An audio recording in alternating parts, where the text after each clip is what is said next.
Match found.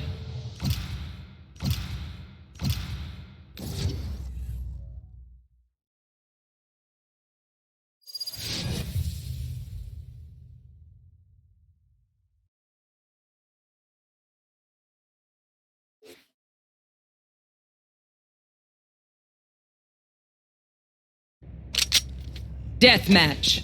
Warm up.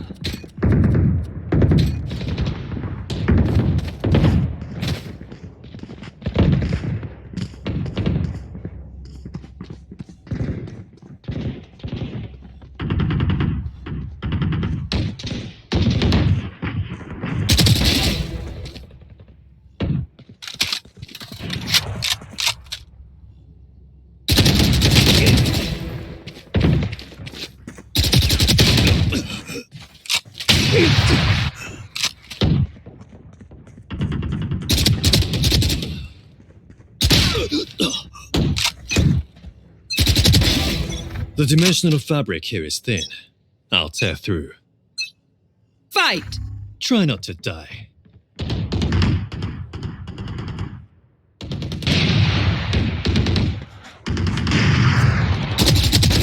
Anyone else?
Lights out.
Don't get up.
10 kills remaining.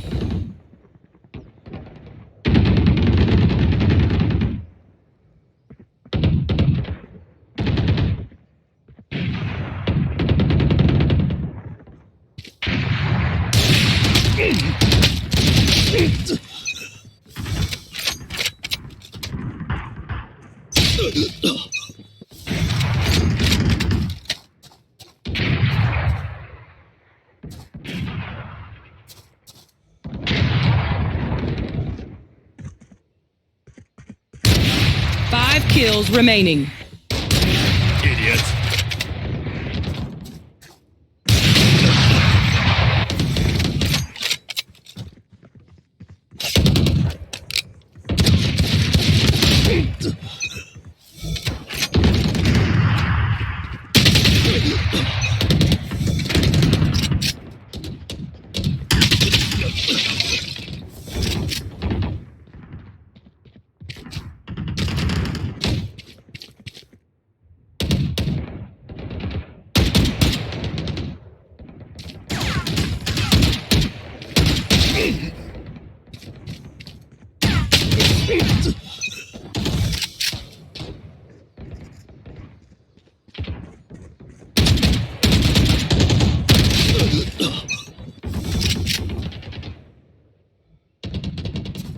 One kill remaining.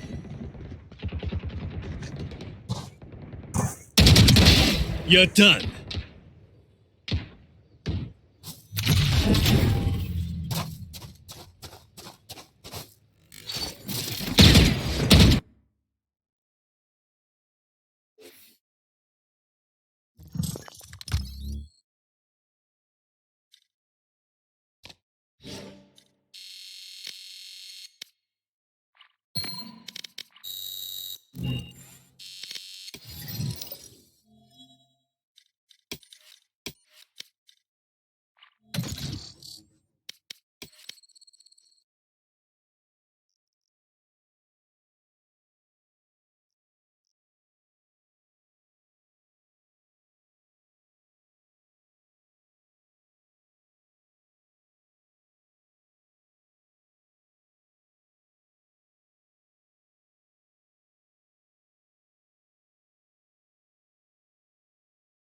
Match found.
If no one objects, I'll go nix these targets. Company's welcome.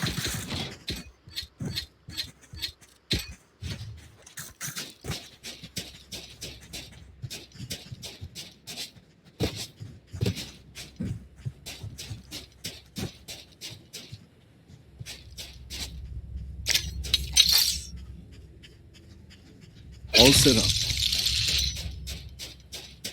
Hello. Hello. Teleport's ready. Hello. Hi.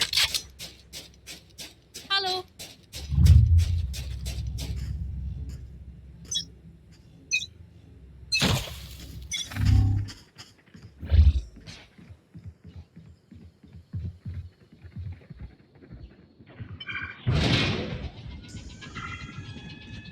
Turret out. Enemy spotted A. Enemy spotted.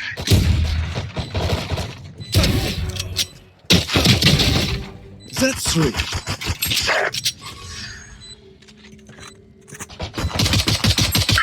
spotted A. Last player standing. Bomb grenade. Ah, turret down. One enemy remaining. Clutch. Calculated. Bot coming back. Alright, I take back what I said about those bots. They're pretty good. And so are you.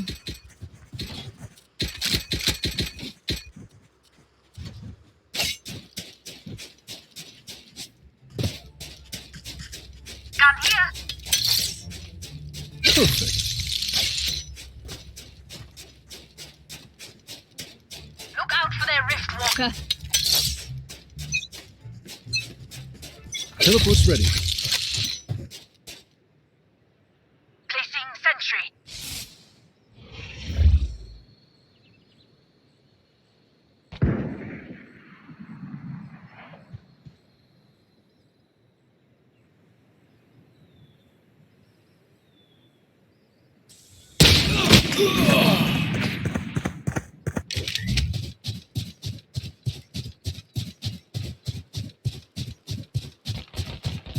Stay down.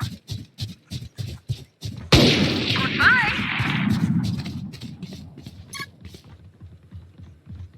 Enemy spotted. Suppress it. Placing alarm bot. Enemy spotted A. Placing swarm grenade. Blocking sight.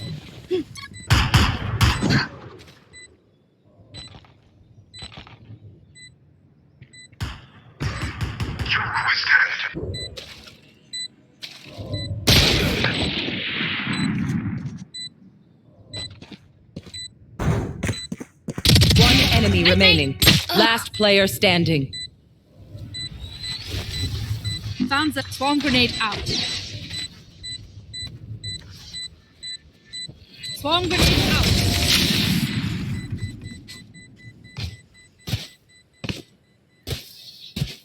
That rift boy is going to teleport himself right into one of my traps.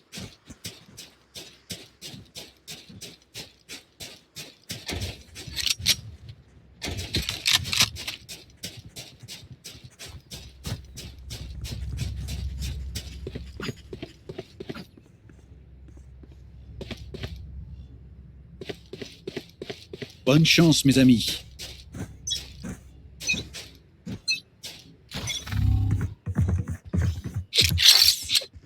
That's a good spot. Enemy spotted. B. The hunt begins. Turret out. Spike out. Oh. Spike down B.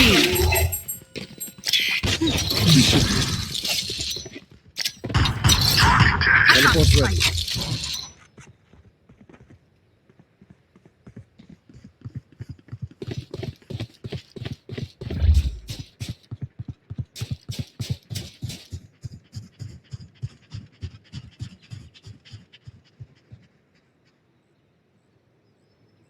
No one walks away.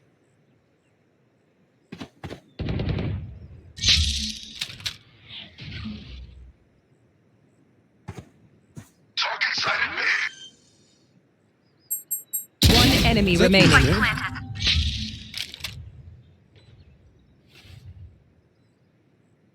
That's not ready.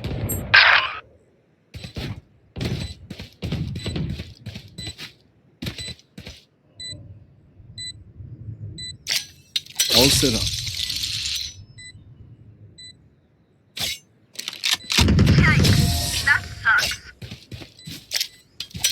Teleport's ready. I knew this would be easy, but meine Gute.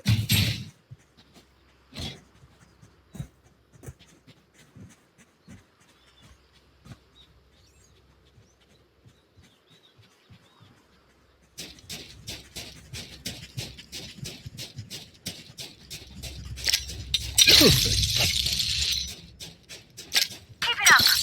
Teleport's ready. A gift. Shutting them down. Placing sentry. Enemy in defender spawn. Target sighted. Enemy.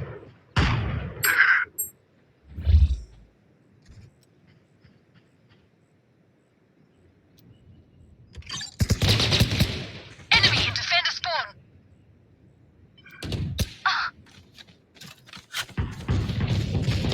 Got him. Spike down A. Destroyed. One enemy remaining.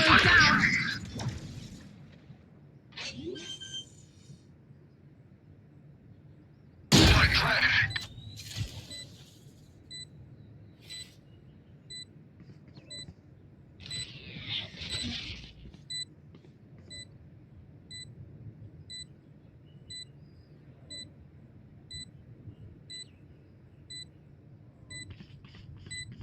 Initiated.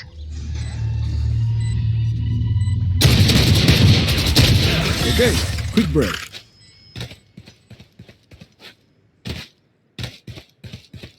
Sweet, that went well. All right, Anyone same thing have this funds? time. Thank you.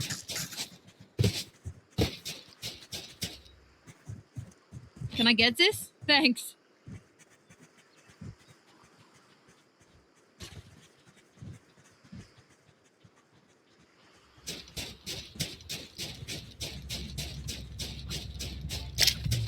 You should do it.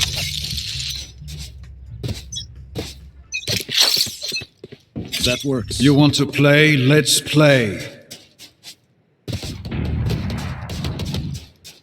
Placing sentry.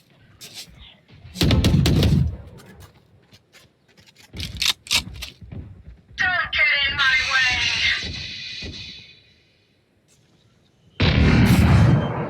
Alarm down. Multiple enemies A.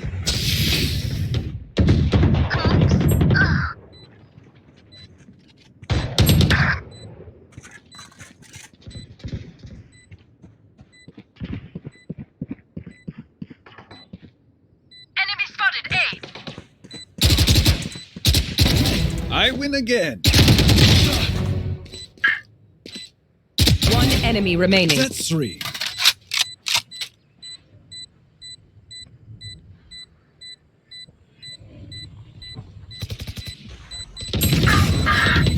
Turret down.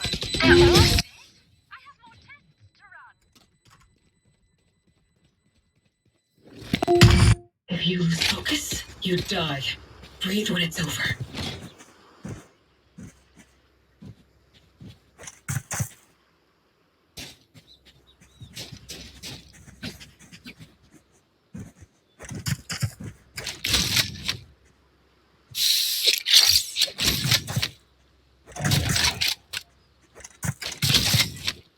Keep up. All set up. I have the spike. Turret out. That's a good spot. I've got your trail. Enemy spotted mid. Killed. Ghost bus carrier is dead. Spike down B. Auf Wiedersehen. Spike retrieved.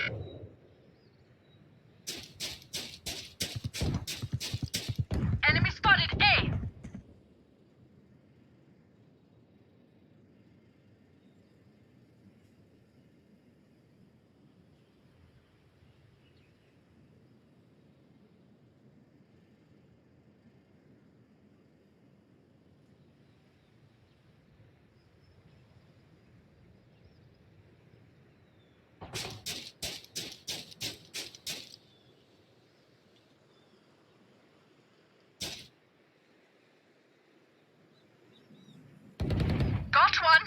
30 seconds left.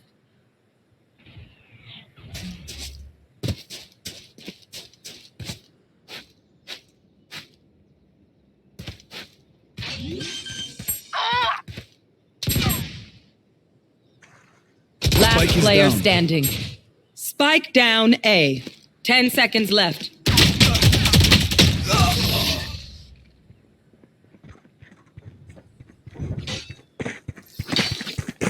Their tech is only as good as their skill, and there we have some beat.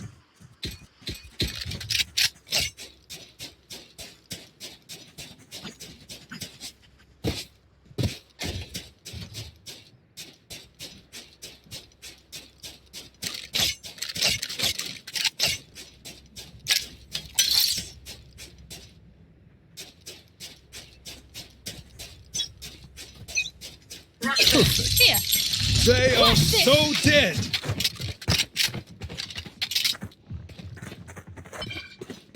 sentry. Alarm Shutting on them out. down. Placing plant the spike. I get you.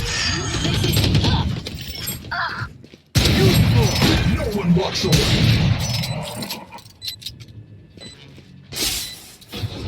They found my trap. Enemy spotted A.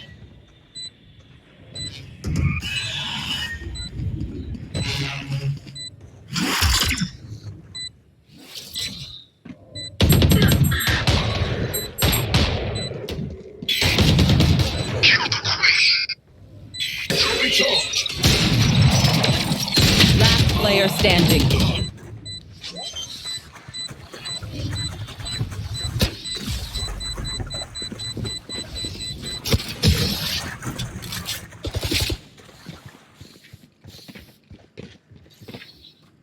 Just let them try to catch me.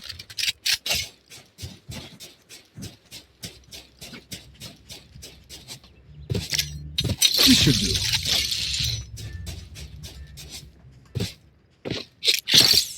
That works.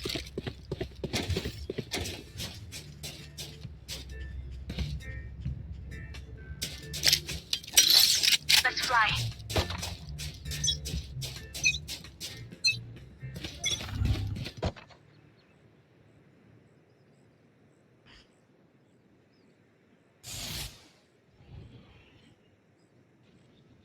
Turret out.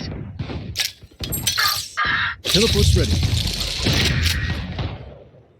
Target sighted B. Turret destroyed.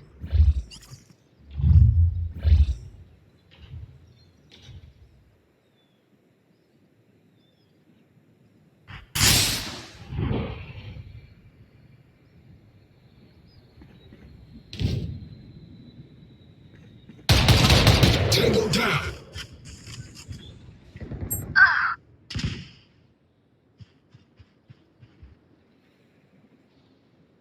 Spike is down. Last player standing.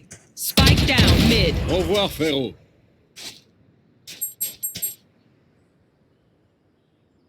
I'm too far. I have them.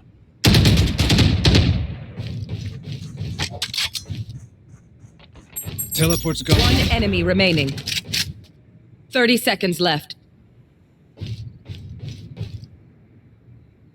That's not ready.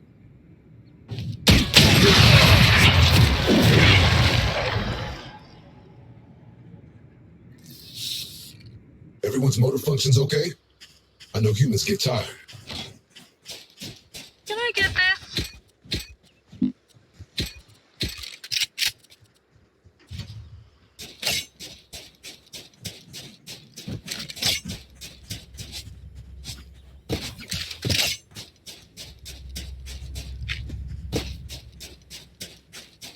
Clear to engage. Weapons hot.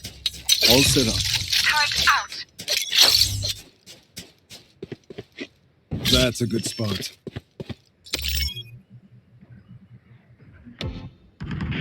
I've got your trail.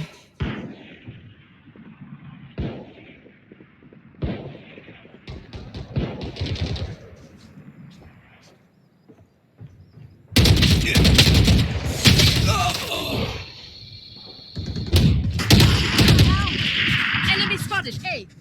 Placing swarm grenade.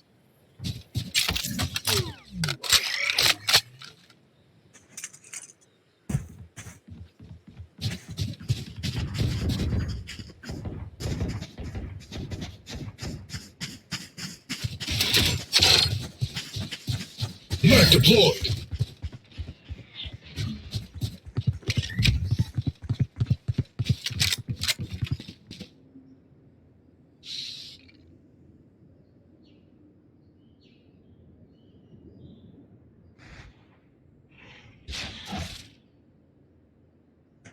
Initiate. 30 seconds Enemy left. kill. Planted. Enemies in defense spawn. Placing sentry. Placing swarm grenade. There. Placing alarm bot.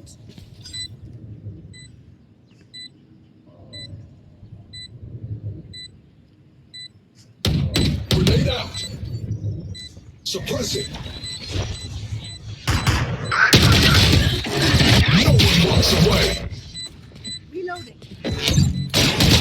Emergency reset Swarm grenade required. out.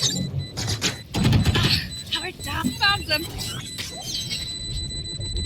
One enemy remaining. Requesting annual leave.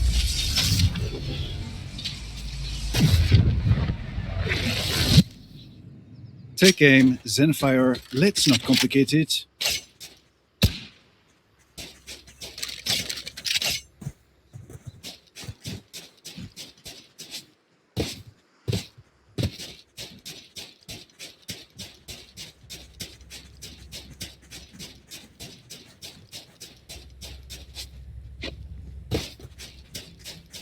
In we go. You want to play? Let's play. Target sighted A. Again. Target sighted A.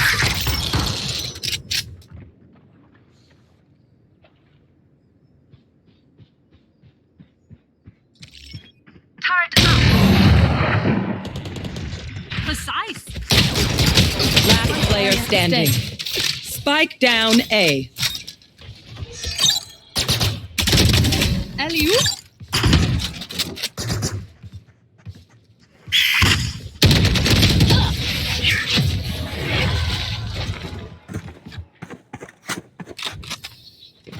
They're nothing but flies. Anyone have funds to spare?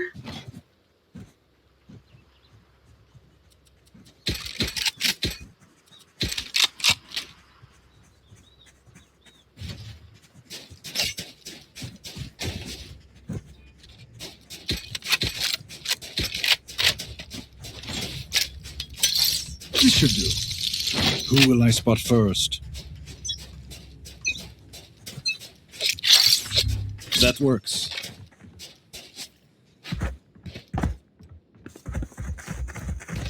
Placing Knife sentry. deployed. Don't get in my way. Deployed. Reloading. Spike planted.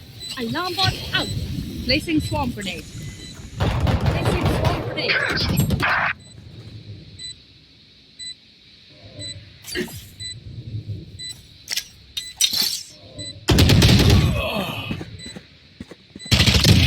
See ya.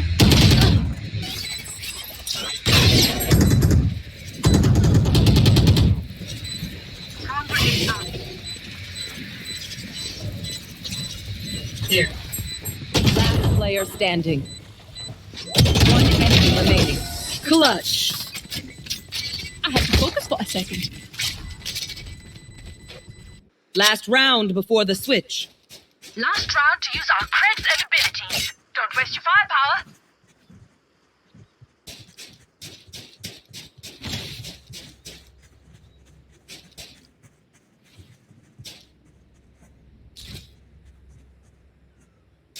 Here.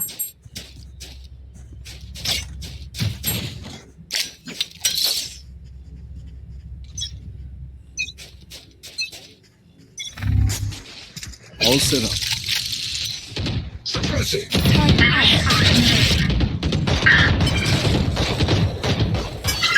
They are so dead. Reloading.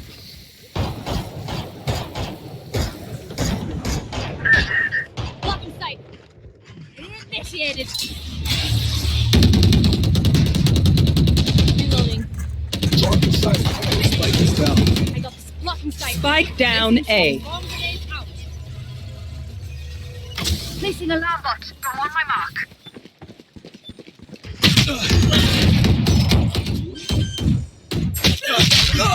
The hunt begins. Isolated. Last player standing. Who's next? Bye. What's this?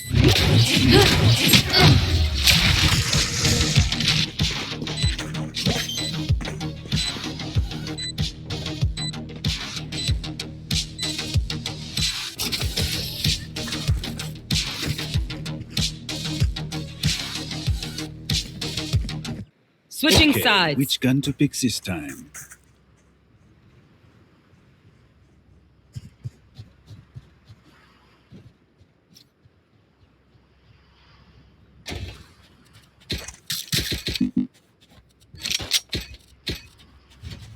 Turret out.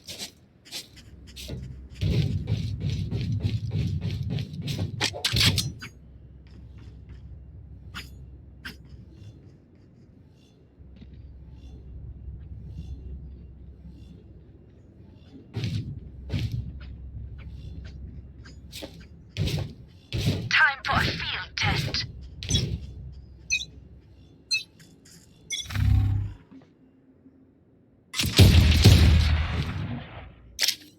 Perfect. Teleport ready.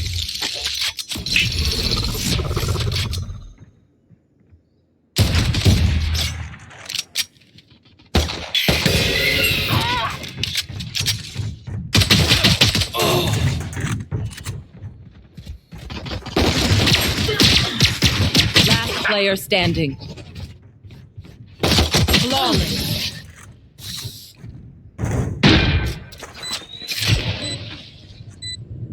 Let's make a plan, then execute.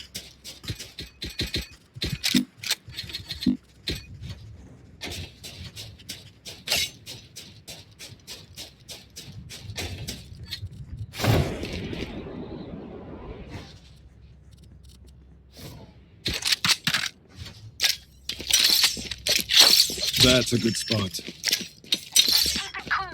That's how you survive. This should do. Placing sentry. Enemy spotted B.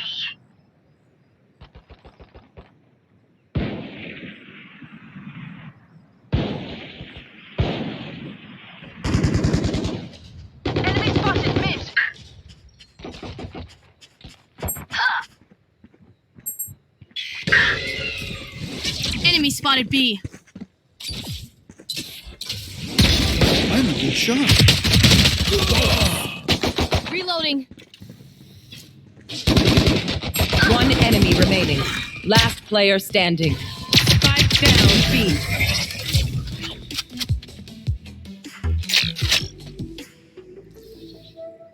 I'll shut them down. Until then, survive.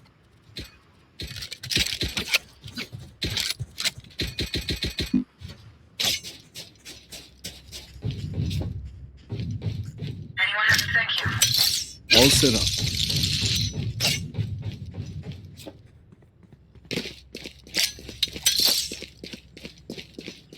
Teleport ready. Placing sentry. A gift.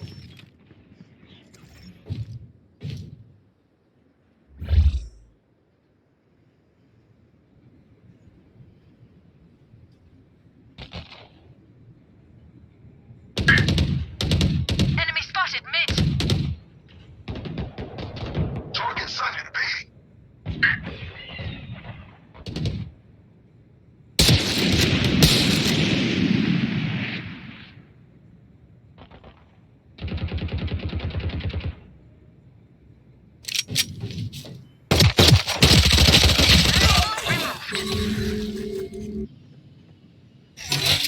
Knife deployed. Enemy spotted mid. Spike down mid.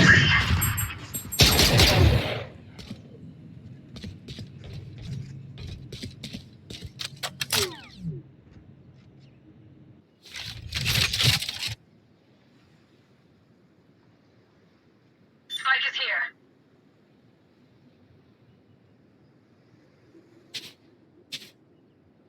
30 seconds left.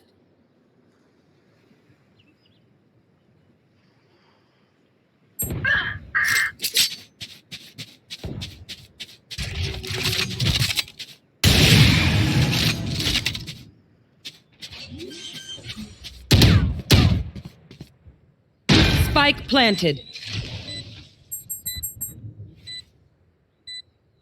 Last player standing.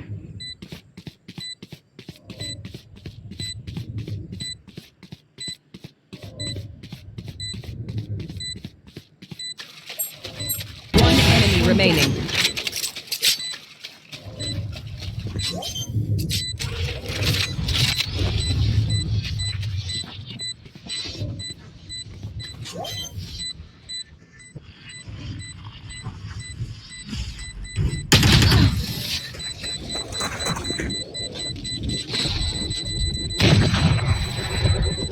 We get a pick, we move in. Got it?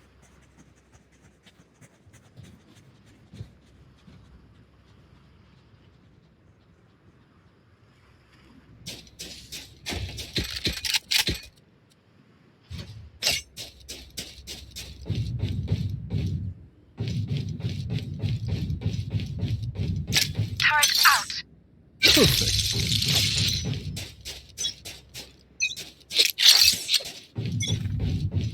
That works.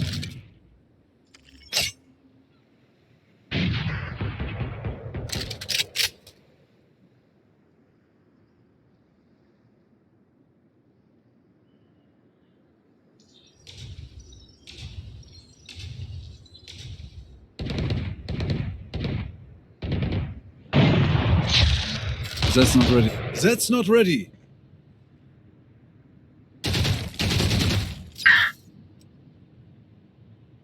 Give me those back.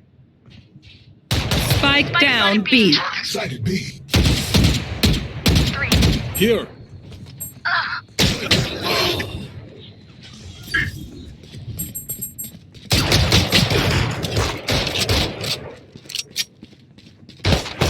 Last player standing.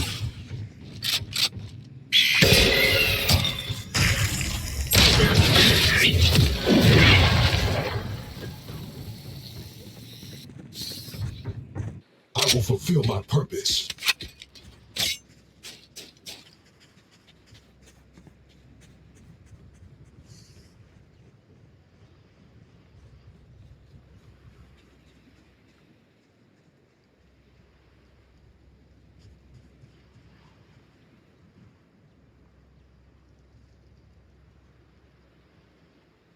Get some out of here.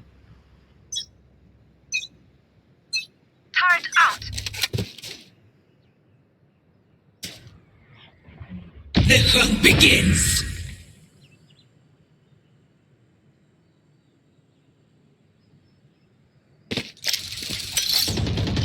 This should do. Teleport ready. I've got your trail.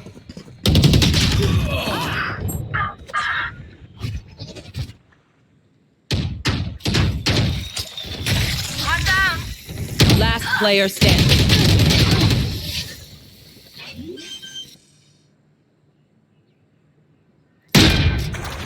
You can trust my bots. They only malfunctioned that one time, and honestly, she won't miss that finger.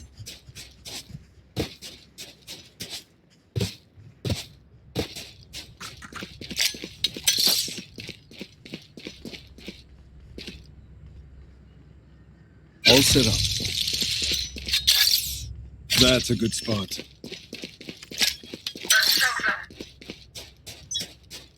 Teleport's ready. Placing a loot box. Don't get in my way. Placing swarm grenade. Reloading. Enemy spotted A.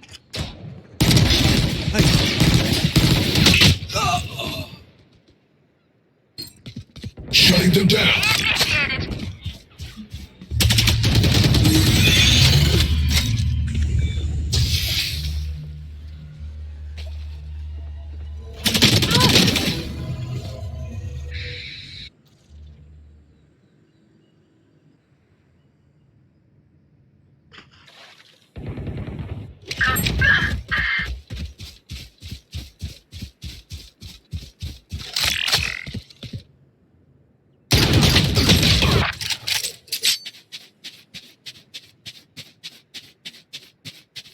Spike planted.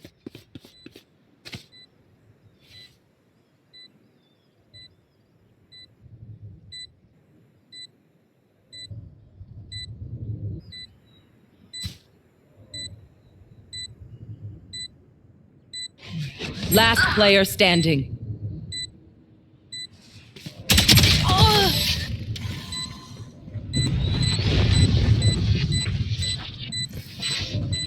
Weapon choice. It is so personal, no? You pick a gun and it tells me who you are.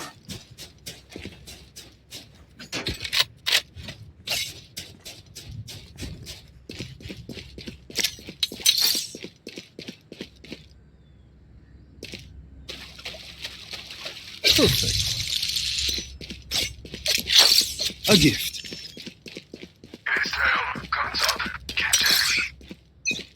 Teleport's ready. You want to play? Let's play.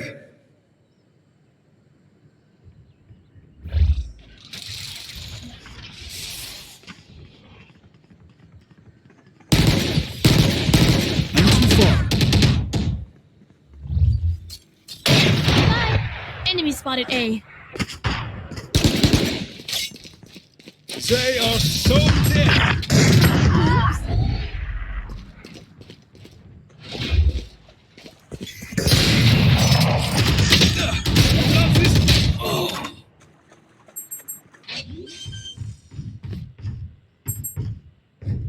Spike planted.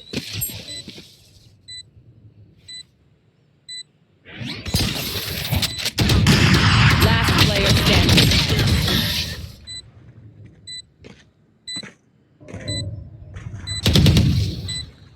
Please do not mistake my smile. I Anyone take have this funds all to spare? very seriously.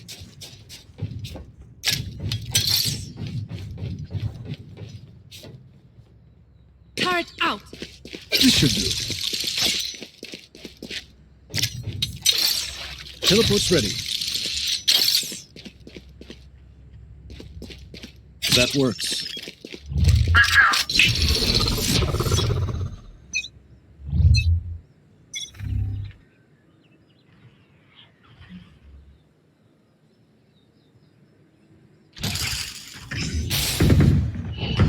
Enemy spotted A.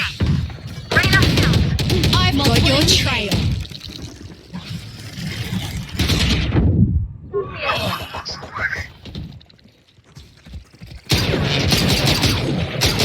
Welcome to my world. Spike planted.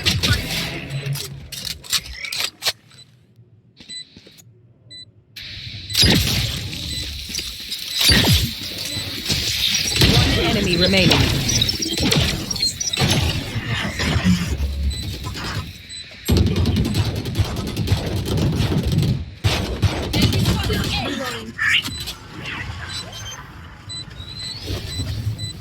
Reloading. Reloading. Gun here. Spike diffused. Reloading.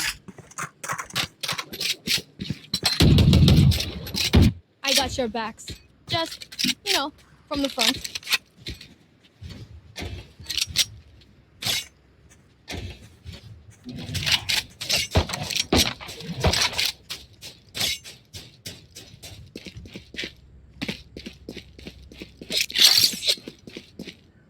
That's a good spot. All set up. Turret out.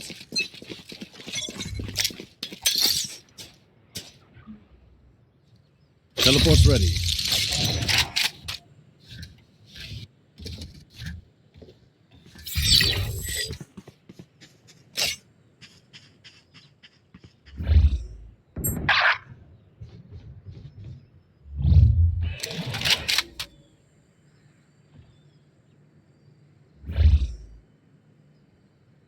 Multiple enemies B. Nature girl down.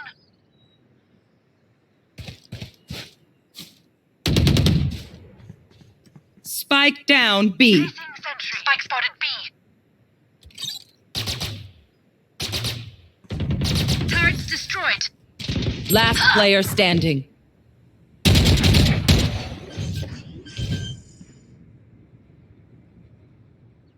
Spike planted.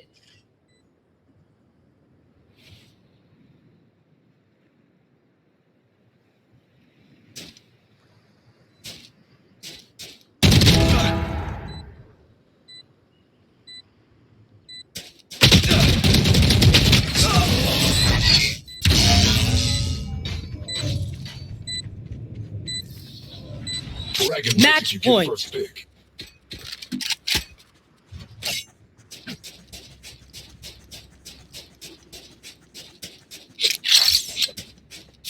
A gift.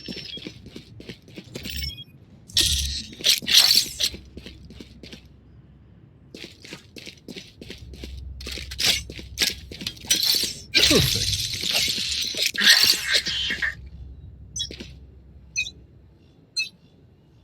What's this? That works.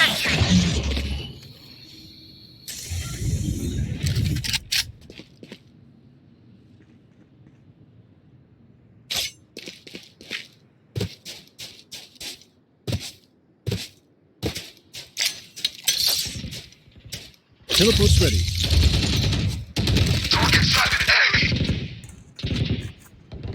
One enemy remaining. Enemy spotted. Spike down A.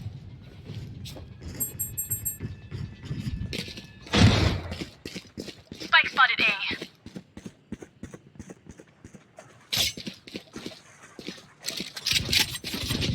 Enemy spotted A.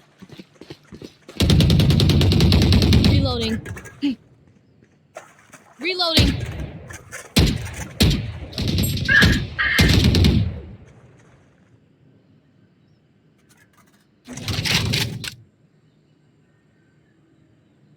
Here. I'm sorry, we couldn't recap our differences. If you are not doing well, keep trying. We must keep up appearances.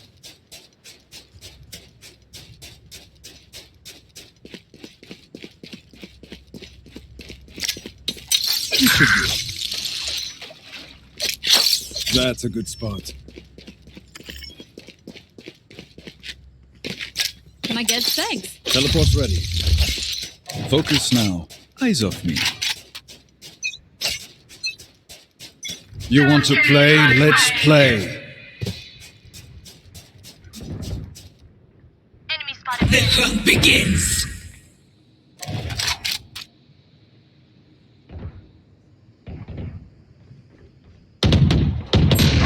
Spike down mid.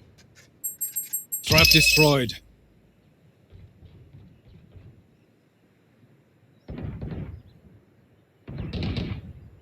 Enemy spotted A. Spike down mid. Who's next?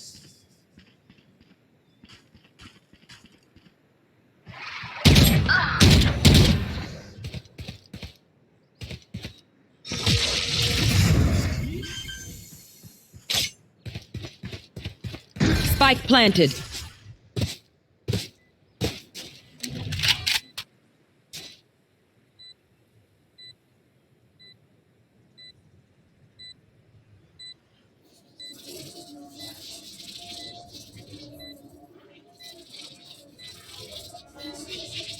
Last player standing. I've got your trail.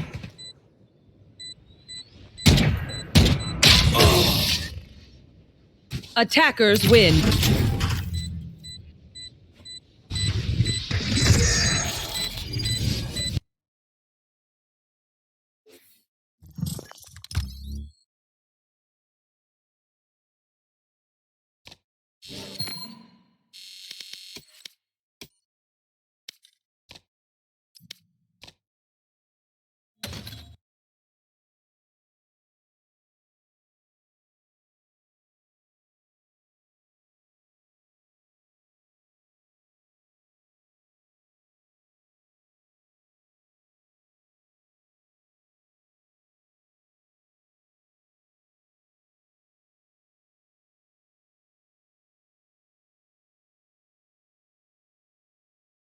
All right, so on our last visit here at Bistro Huddy, we're going to come and talk to, I hear there's a dishwasher that looks just like me. Hey, there he is. What's up, bud? How you doing, man? Hey, what? This is kind of funny. We might be cousins or something. I mean, have you looked in the mirror? We kind of got the same. Where's the mirror?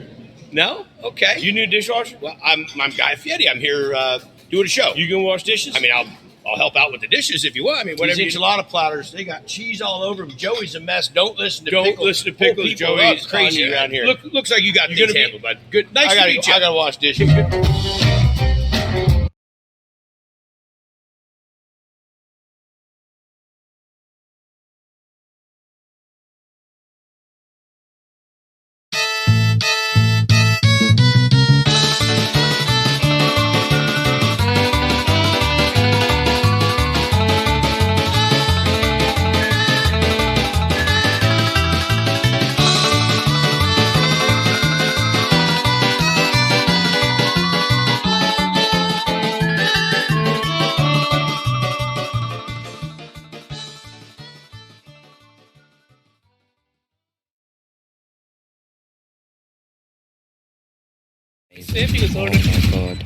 Oh my god, I love this tree.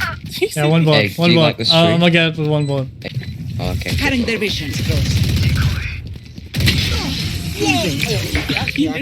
I did everything. Aaron, I did everything. You'd be the guy who borrowed pencils and never returned them. Shameless. Oh my god, wait, you didn't get it. Oh.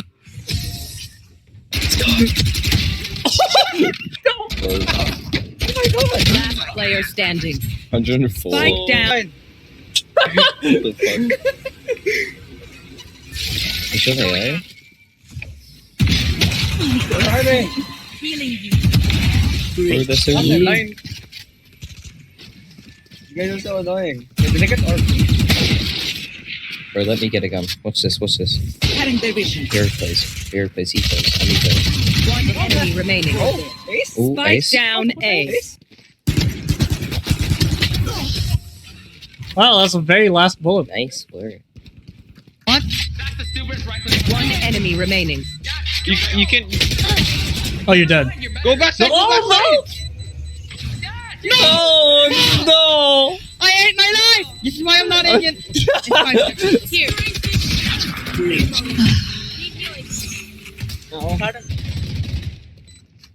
One enemy remaining. Good work. He's in the sub, he's in the sub, he's in the sub. Oh my. Blocking vision. He's right hand. Don't say nothing. Last player standing. One enemy remaining.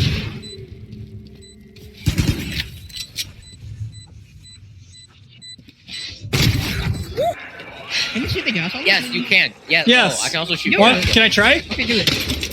Yeah. No, I can't. I can't. Ammo here. Oh, seriously. Get it. Fucking gasoline on. Long boy, long boy, long boy. Long boy, long boy, long boy. What is 5? What does 5 do? Gas slow.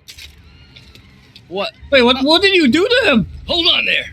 I don't know, he just fell. Did you push him? He just yeah, he accidentally walked off the edge.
This is 4D Miner, a 4-dimensional survival sandbox game. I'd rather not start this video off with an explanation, so instead, I'm just gonna show it to you. First, let's quickly make a new world. After the world generates, you'll notice a very familiar, blocky-looking landscape. But there's more to this world than meets the eye. As I scroll with the mouse wheel, the landscape appears to transform. Blocks seem to contort into all kinds of different shapes, while some seem to appear out of thin air, and others slowly disappear. Even the sun appears to grow and shrink. This kind of behavior is not unusual when 3-dimensional beings like you and me try to interact with a 4-dimensional world. In order to explain what's happening here, let's look at what happens when a 2-dimensional being tries to interact with a 3-dimensional world. Let me introduce you to Frank. Frank is a 2-dimensional being, restricted to a 2-dimensional plane, and therefore cannot see anything beyond the 2nd dimension, much like how we cannot directly see anything beyond the 3rd dimension. Luckily for Frank, we 3-dimensional beings have the technology to give him a glimpse into the 3rd dimension. We can allow him to explore a 2-dimensional slice of the 3D world around him. In addition to this, we can give him a superpower that allows him to rotate his cross-sectional plane in the 3rd dimension, which lets him explore anywhere he wants in his new 3D environment. When Frank uses his superpower, to him it looks like the landscape is completely transforming. The blocks around him seem to change shape, appear, and even disappear. To us, what Frank sees makes perfect sense. We can look at him trying to explore different cross-sections of the 3D world around him. We can see him get stuck inside a cave, and while the way out seems obvious to us, it's not so easy for him. This is exactly what happens to us when we try to explore a 4-dimensional world. Imagine you're in your living room, minding your own business, when suddenly, a being from the 4th dimension snatches you away.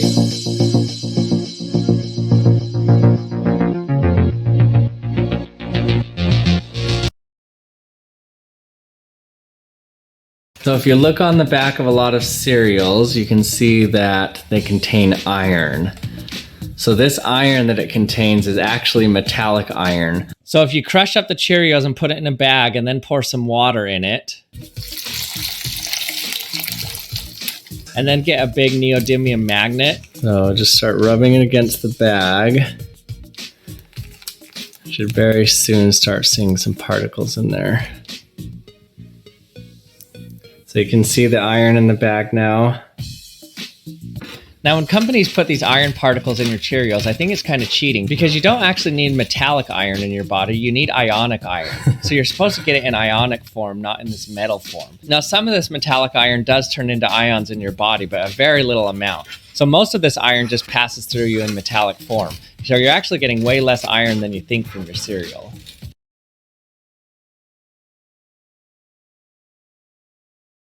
Got them wild very, very quickly. A 2v4 turned 2v2. Zorty and Jerry still fighting tooth and nail for B-site control. Crossing in the doors is a death sentence for Magisk. And now it's only Dupree left standing. 1v2. All his teammates falling around him. He's going to try and swing, but it never comes down to that. The wall bang from Zorty to close. I mean, Magisk kills Masuta there. He full blinds him. Masuta has such a good timing. Oh my god, the gun stuck through. The barrel stuck through. It was too good to be true, wasn't it? Hello YouTube, so in this vid, we are putting a silver player to the test. So we have Dustin live, he's a regular on the channel, and he believes that he should be diamond and that his teammates are holding him back. So instead of giving him like a diamond account, which is what some creators do, we instead gathered 9 other diamonds, told them to play this game as if it was their rank up game or something like that, like, you know, super serious. And we're gonna see if our silver player can perform in a diamond lobby. So, if you guys want to see this stuff live, come on over to twitch.tv/eggwick, and if you enjoy the content, please consider subscribing to the YouTube channel. Let's go! Now, before we get into the game, I gotta interview our silver player. So, Mr. Dustin, why do you think you should be a diamond player? On God, like, actually, my teammates just suck. Does that mean you usually like top frag? Yes, definitely. Dude, without my teammates, it's literally no support, just like my family. Okay, and do you play enough to actually like hit diamond? Do you think you play enough? I play more than enough. Okay, so your team is probably gonna give you your role choice. So what role do you main? Are you Mr. Duelist main? Initiator main. What? I thought you played Duelist. I've changed. Too many in-stock duelists down here. Oh, okay. Better than getting no support. Be the support. Okay, so basically it's your teammates who are bringing you down. Well, hello, my friend.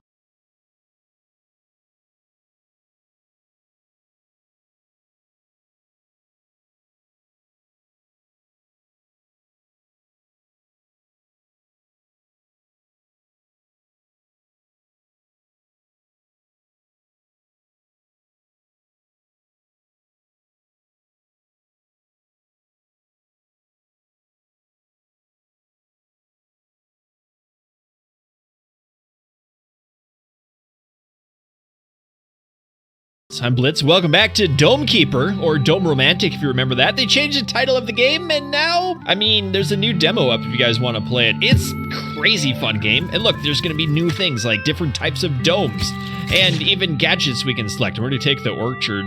Orchard? Yeah, Orchard to begin with. There's an Engineer and some other things. I have no idea what they're going to be. And then, of course, there's two different game modes. One's like rocketing into space, and then a demo Relic Hunter, which we're gonna do today. So let's proceed. Okay. Oh, look. That's us. We're inside the dome. Ha! That's awesome. That's also green. ただしてんじゃねえすか兄ちゃんよ。優しくしてやっからよ。変な小芝居やめろ。照れない照れない。反乱なんて部活で見せ慣れてるじゃないですか。前は自分でやるから。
Dude's just crazy using the marshals, like a martial god or something. One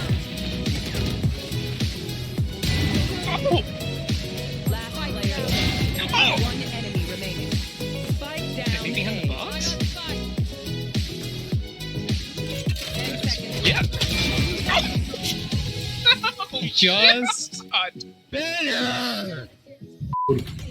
Just play with us. Because you guys have two movement. No, brother. Just don't look. Yes, bro. Do you know the meaning of lurking?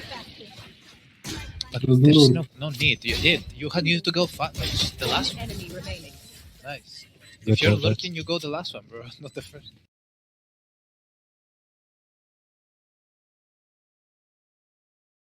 Milk, have you ever dialed 911? So there was a time when I was a kid where I called 911 for ice cream. And as ridiculous as this may sound, please just let me have this minute to explain myself. I promise the reason is very valid. But anyways, there was a day where I was just chilling on the couch with my older brother. And if you have an older brother, you definitely know that older brothers love to mess with you. I was the youngest growing up, so like, I was just always the one getting picked on, unfortunately. But you know, the youngest are the favorite, what can I say? But yeah, I must have been like 6 or 7 years old into this crazy world. And me and my brother were literally just sitting there watching ESPN with me having no idea what's going on. And he hands me the house phone, and he wasn't even that much older than me. He must be like 9 or 10 at the time. And he goes, Milad, call 911 and we'll get ice cream. And my little child brain processed this as, you know, I've heard the word 911 before, and I do want ice cream right now. So the only logical outcome that can happen by me dialing 911 in this phone is to get free ice cream. And so my brother had completely convinced me, and I dialed those numbers into the phone. And at that moment, I messed up. Now, something that I learned that day, back in the day, if you even dialed 911 from a house phone and like actually rang the number, the police would just always show up at your house to make sure that everything's okay. And so I did just that, and well, surprise or not, a police officer showed up at our house, and my mom opened the door and she's like, what is going on? And obviously, like, the police officer is going to take everything very seriously. So like, they're all just completely confused as to what's happening, and then I'm running over to the door like, free ice cream. And well, I think at that moment the officer kind of knew what was happening, and so basically they left. My mom was mad at me, my brother was disappointed that there was no ice cream, and I was also disappointed that there was no ice cream. But if you subscribe, I'll give you a free cookie.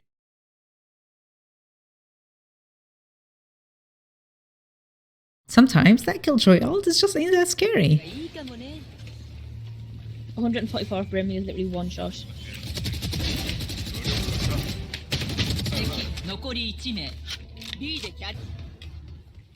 Get the ace, one. I've done my part. Take it. Take it. Pick up, You fucking legends.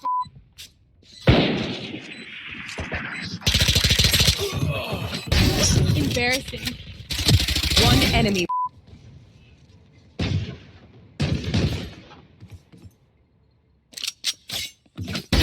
Embarrassing. Who?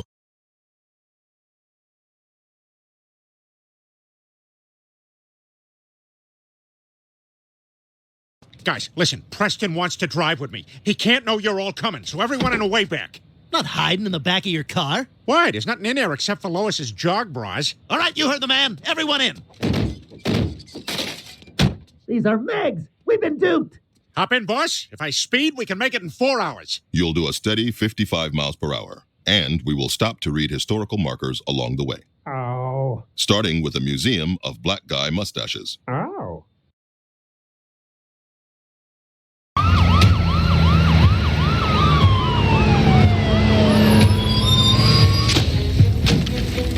Great apparatus placement, guys. I mean, nothing says scene safety like parking your blazing hot exhaust directly over 400 gallons of gas. Where's the plane?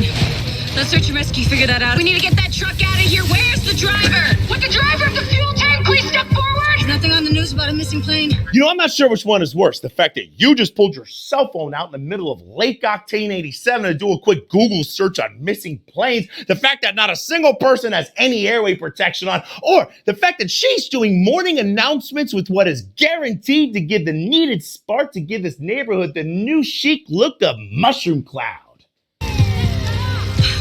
Captain, I don't think we know what we're dealing with.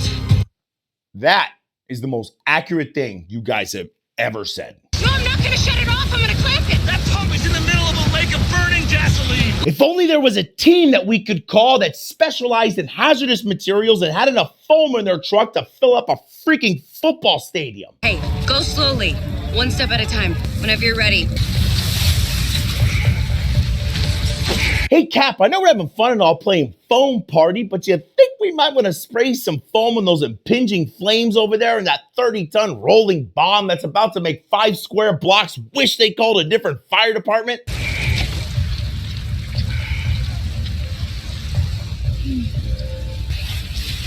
You know, instead of going through the foamy pit of death here, you could have just, and hear me out here, used the giant aerial ladder behind me and went over it. Or you could have just walked behind the pup. I mean, there's tons of room. They just tiptoe over, clamp it, done. Try to catch me howling at them. Behind the pup. I mean, perfect teleports.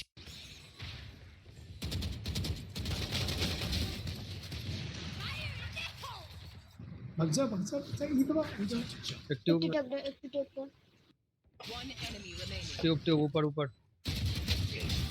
Creative traps.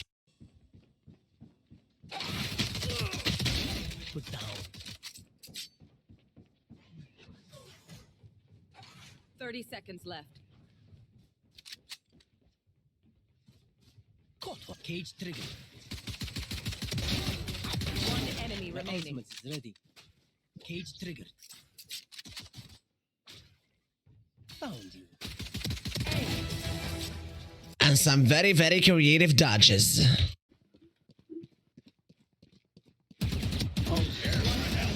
Minus. You got out, you got out. Anyways, hello guys and welcome back to another amazing Valorant Moments video.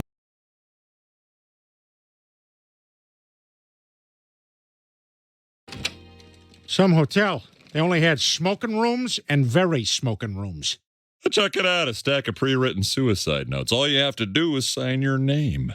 This place has everything. I wish there were more than 2 beds. Now I'll just sleep in my chair. You sleep sitting up, Joe? Hey, yeah, Bonnie puts a falcon hood on me and I go right out. I'm calm and no longer motivated by prey.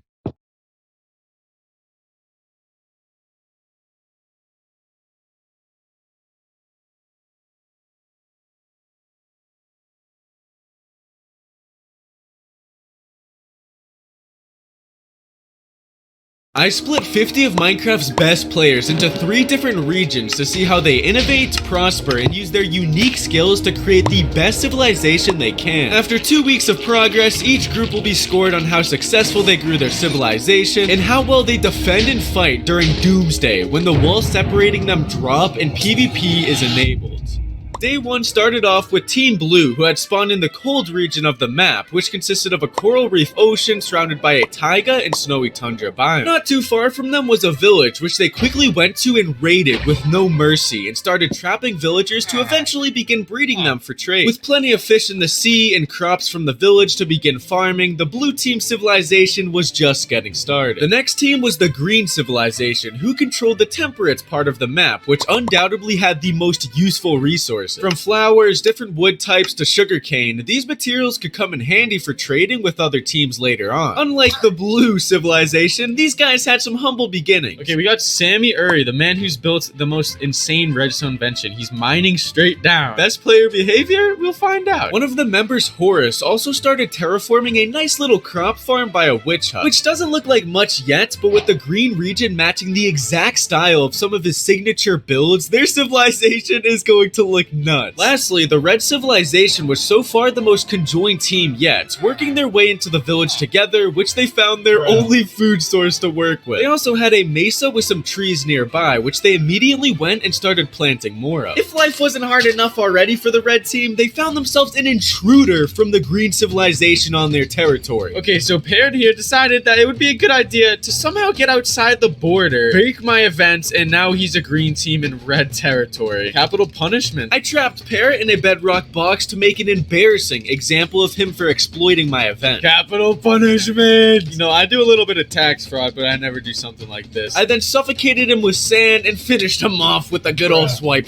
Anyways, each civilization continued to get resources from their villages, terrain, and caves, which led to Blue Team pulling the first of many godlike strategies. Wait, what is this supposed to be? Is this a chunk? Are they mining out this whole chunk? Blue Team member Pingu was currently in the process of TNT duping a whole chunk to make a slime farm. This is because slime is a very vital resource to many redstone contraptions, including bomber planes to wipe out other civilizations on Doomsday. Meanwhile, the green civilization was making some great use of their vast resources to make their base look nice. They also went ahead and set up a pumpkin, cocoa bean, and witch farm, which only they had and could become very useful if they needed to trade. While it seemed like green was starting to develop a monopoly on the farmers markets, the red civilization had begun to make some agricultural moves themselves. Red biome progress is also looking fire. They are dominating the cactus economy right now. Whenever a cactus grows on this cactus farm, it'll break off into this funnel system where it either gets put into a double chest or into composters, which can then be used to get unlimited bone meal. Despite their 3 very different regions, every civilization shared an end portal in the very center of the map. The end dimension would be used as a trading hub for everyone, and the blue team had just gotten enough Eyes of Ender to go there. Jeez. That is an alpha play by blue.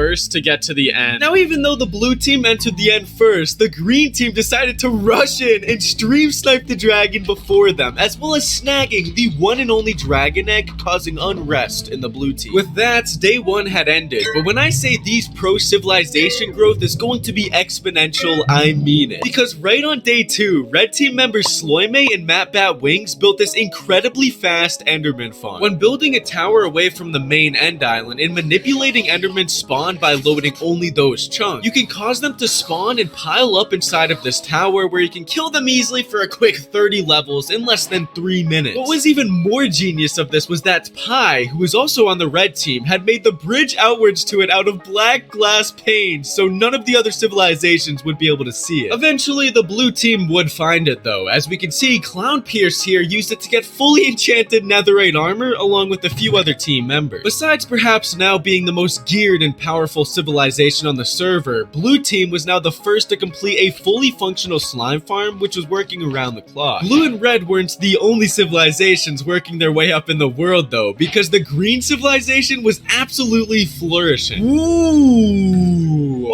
okay, what is going on here? Maybe it was their humble beginnings gathering food or their unique nature surrounding them. Things were for sure coming together. Not only did they have this very efficient slime farm, but they also had this overpowered iron farm. Oh my gosh, look at that. That is brutal. Oh, there it goes. There's Bruno. By placing these villagers in each corner of the sky platform with a pillager in the middle, the game gets confused and spawns an iron golem to help save the villagers. The iron golem will then immediately fall to its death, where its iron drops will be collected by the player. The red civilization had also built an iron farm like this so they could automate such an item, as well as making a solid slime farm of their own. But who really cares about some silly slime farm when Pi from the red team built this genius automatic sheep shearing farm? By manipulating the sheep's AI pathfinding abilities with this maze, you can shear one of the sheep, who will then work its way all the way back up to the top of the maze, and by the time it gets back down to you, it's ready to be sheared again. Moving back to the blue civilization, business was absolutely thriving. Not only did blue have villagers and holes, but also in the nether. Let's go! Another thing blue was working towards was collecting obsidian, and I kid you not, when I entered the end to check up on Clown Pierce, my man was mining an entire obsidian monolith. With this obsidian, he built a bunch of giant nether portals underground, where he can farm golds from piglins who trap themselves after entering. He said that he was collecting this gold to make golden apples, which would give him a huge advantage in combat on Doomsday. While Clown Pierce was farming gold, Pingu was going nuts in the nether, pushing his redstone to the test and automating netherite. Oh, there you go. Yo, it worked. Oh my gosh, we got a 3 vein right here. Back in the overworld, the green civilization had outdone themselves again, because on the 3rd day, they completely transformed their base. Yo, what? Bruh, this is sick. No way.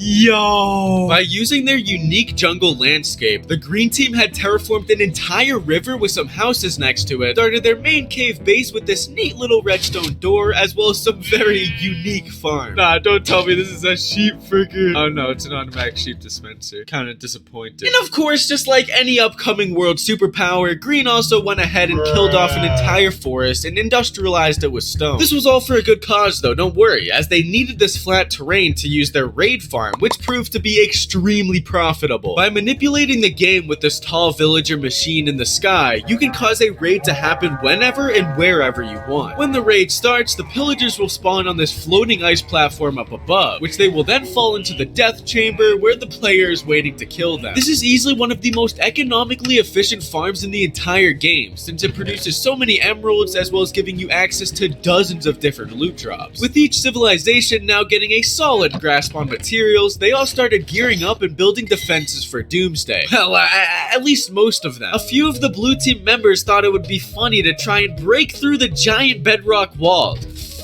Nah, no way.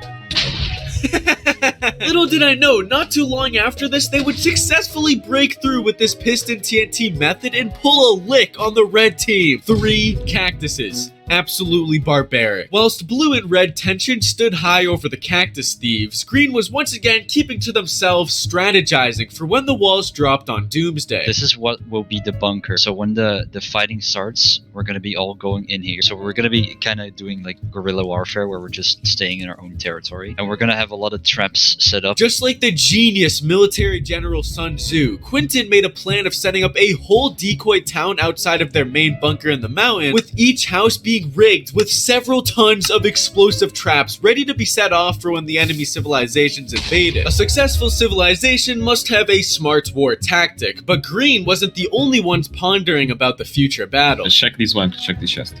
Yep. Oh, yeah. Dang. Over the past 2 days, Phelps from the red team had been mining out several of the end monoliths for obsidian, which he then planned to use to build a gigantic mega obsidian defense to keep intruders out. Each civilization continued to work on their bases and gear up for the eventual Doomsday by setting up different farms like sea kelp, carpet, cobblestone, as well as more slime farms. They even went ahead and flooded out the entire end island to speed up production on the community enderman farm. And now, it was at this moment the tides had changed, because using all of these beginner farms, they could get down to the real business. I've just TP'd to blue team, and they currently have a whole tunnel bore system ready to go to get stacked on netherite. Just killed it. Bro, no way! Ingu and Spay would continue building onto this tunnel bore till netherite was absolutely no problem for the blue civilization. Angard from the green civilization also went brazy by building this insane automatic tree farm. Oh my gosh, that is fast. Using this crazy redstone contraption, green team will basically never have to mine trees again, as this farm can gather over 2,000 trees an hour automatically. The red civilization had also went and made a big move. And 3 days later, they've mined 7 whole chunks. Not only did Red now have a monopoly on the slime markets, but they also went ahead and made a farm I had never seen before. What the hell, bruh? Nah, what is this up here? A wandering trader farm? Normally, I commit horrible crimes upon wandering traders, but Nicoiler from the red team was using this giant sky platform to get them to spawn as much as possible to get trades like coral, which they can't actually get in their region without trading with blue. Green team had also been trying to be more self-sufficient because they went ahead and got a huge bag with their new pigmen and raid farm. Holy... Alright, Jeff Bezos, chill. Not only was Green Team possibly the richest civilization now, the inside of their bunker base was looking splendid. And on top of all that, they even had a to-do list board in the middle of their base as they were trying to stay organized and on top of things. Now, although Blue Team might have not been the richest civilization on the server anymore, they had been making some nice houses and even invited some new friends to their party. Damn, he got the fresh kicks though. What are you doing on the roof, bruh? The door down there. Why they trap my man's like that? Free Jerome, bro. What the? Wait, what? Why didn't I know about this party? Wait a second. Red was having a party and didn't invite me either? It seems like you have some children now. It seems so, yeah. I was asking if we can keep them.